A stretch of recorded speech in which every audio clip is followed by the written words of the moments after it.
उन्होंने सर ये बताइए ना मुझे, कंसोलिडेट होगा यहाँ पर आम आदमी पार्टी 26 और बीजेपी प्लस 43। और पटपड़गंज से एक अपडेट आ रहा है सर, वो दर्शकों को देते रहे, वो गुरुजी जो है अवध ओझा जी वो पिछड़ गए फिर से। रविंदर नेगी जो है, जिनके एक नहीं दो नहीं तीन बार प्रधानमंत्री नरेंद्र मोदी ने, ध्यान है ना आपको, मंच पर पहुंचे हुए थे तो उनके पांव हुए थे, जिसको लेकर खूब सुर्खियां भी बनी थी, और उन्होंने फिर से बढ़त बना ली पटपड़गंज सीट से। सर देखिए बहुत जल्दी है, आप 50 पे जब बीजेपी पहुंची थी इतना शोर मचा रही थी, अब 43 पे आ गई, आपने कुछ बोला ही नहीं कि जो है कि ये फ्लक्चुएट कर रहा है, तो इसलिए इस तरह की जो है जोरदार तरीके से ऐलान करती हूँ आपकी फरमाइश में, बीजेपी प्लस 44, आम आदमी पार्टी 25 नंबर पर नजर बनाकर रखिए, क्योंकि आज नतीजों का दिन है। और पंकज वोरा सर जानते हैं कि एबीपी न्यूज पर हम लगातार इसी तरीके से नतीजों वाले दिन दिलचस्पी के साथ आंकड़ा आप तक पहुंचाते हैं। जादुई आंकड़ा 36 का है, और 36 का जादुई आंकड़ा जो है वो बीजेपी प्लस पार करके 44 पर खड़ी हुई है। और जब से काउंटिंग शुरू हुई है ना सुबह 8 बजे से, सिर्फ एक मौका ऐसा था जब आम आदमी पार्टी ने ये जादुई आंकड़ा 36 वाला पार किया, और उसके कंपैरिजन में बीजेपी की अगर बात की जाए तो एक नहीं दो नहीं तीन नहीं, अब तक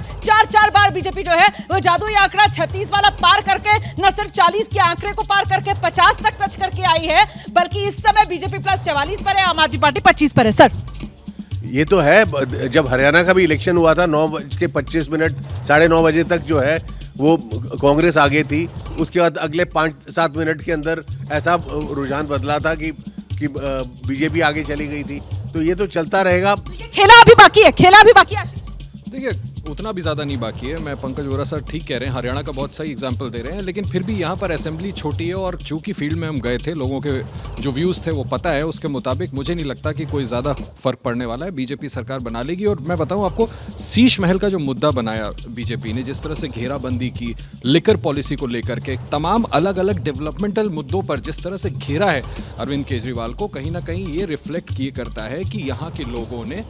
आंसरेबिलिटी फिक्स कर दी है। मुझे लगता है कि समझना चाहिए दर्शकों को कि ये कथित शीश महल वाला मुद्दा हो या फिर वो शराब नीति वाला मुद्दा हो, दरअसल ये मुद्दे जो हैं वो आम आदमी पार्टी की जो यूएसपी थी, कट्टर ईमानदार वाली, और वो जो अरविंद केजरीवाल की एक अलग तरीके की राजनीति वाली छवि थी, उसी को डेंट पहुंचाने का यहाँ पर इन तमाम मुद्दों ने काम किया है। और इसी का ये नतीजा कि बीजेपी प्लस जो है अभी कुछ देर पहले जो 44 पर था, अब 47 पर पहुंच चुके हैं, 48 पर बीजेपी प्लस 48 पर पहुंच चुकी है, आम आदमी पार्टी 21 पर है। लगातार उतार चढ़ाव का खेल बाकी, लेकिन अभी बीजेपी जो है वो करीब 15-20 मिनट से तो मैं नोटिस कर रही हूँ 40 से नीचे नहीं आ रही है। ये अपडेट मैं देती चलूं और आपको बताती चलूं, 1 घंटा 40 मिनट ही हुआ है अभी काउंटिंग के, सुबह 8 बजे से गिनती शुरू हुई है, और अभी भी बहुत लोगों को लग रहा होगा कि शायद कोई बड़ा उलटफेर हो सकता है। इसके बारे में मैं कोई एक्सपर्ट कमेंट नहीं दे सकती हूँ, लेकिन मैं इतना जरूर कहूंगी कि बस टेलीविजन स्क्रीन के सामने बैठे रहिए, क्योंकि पता नहीं कब दिल्ली के इस पॉलिटिकल ब्लॉकबस्टर में आ जाए कोई जबरदस्त ट्विस्ट। फिलहाल तो यहाँ पर बीजेपी दिल्ली की सियासत की सबसे बड़ी हीरो बनती हुई नजर आ रही है। मेघा, माना ऐसा है, मैंने बहुत देर तक आज सुबह आपको रोका है, लेकिन अब आपको मैं कह रही हूँ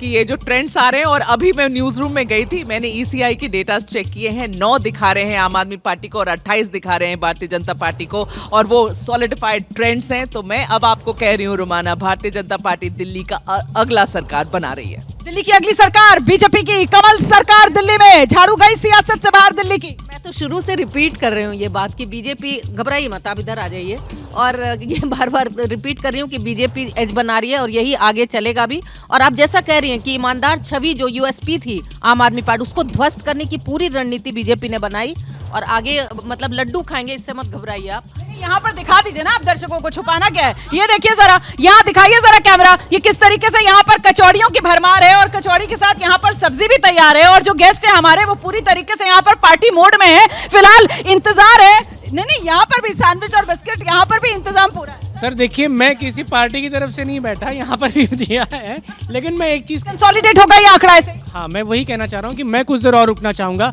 बीजेपी सीलमपुर में जीत रही है, ऐसा मतलब लीड कर रही है, सॉरी जीत नहीं रही है, लीड कर रही है। इसका मतलब वहाँ पे जो मतीन अहमद जो कई बार जीते, उनके बेटे इस बार चौधरी जुबैर, उनका बेटे इस बार लड़ रहे, वो भी आम आदमी पार्टी से, तो वहाँ पर क्या मतलब उलटफेर होने वाला है ऐसा। लेकिन ये भी देखना होगा ना कि वही सीलमपुर सीट आम आदमी पार्टी के अब्दुल रहमान पिछली बार उस सीट पर जीते हैं, अब्दुल रहमान आम आदमी पार्टी को छोड़ते हैं, वो इस बार कांग्रेस के उम्मीदवार हैं, तो भाई वो मुस्लिम वोट का बटना, और जिस तरीके से वहां पर एंट्री हो जाती है उन सीटों पर, खासतौर से वो मुस्तफाबाद वाली सीट, ओखला वाली सीट एआईएमआईएम की, तो वो तो गणित गुणा बिगाड़ सकती है ना। देखिए, गणित गुना अपनी जगह पे है, पर एक बात तय है, आप दिल्ली के किसी भी क्षेत्र में चले जाएं, किसी भी सेक्शन में चले जाएं, आपने अगर उनसे ये प्रश्न पूछना है कि केजरीवाल जी की छवि क्या है, तो रोष सब रोकूंगी आप।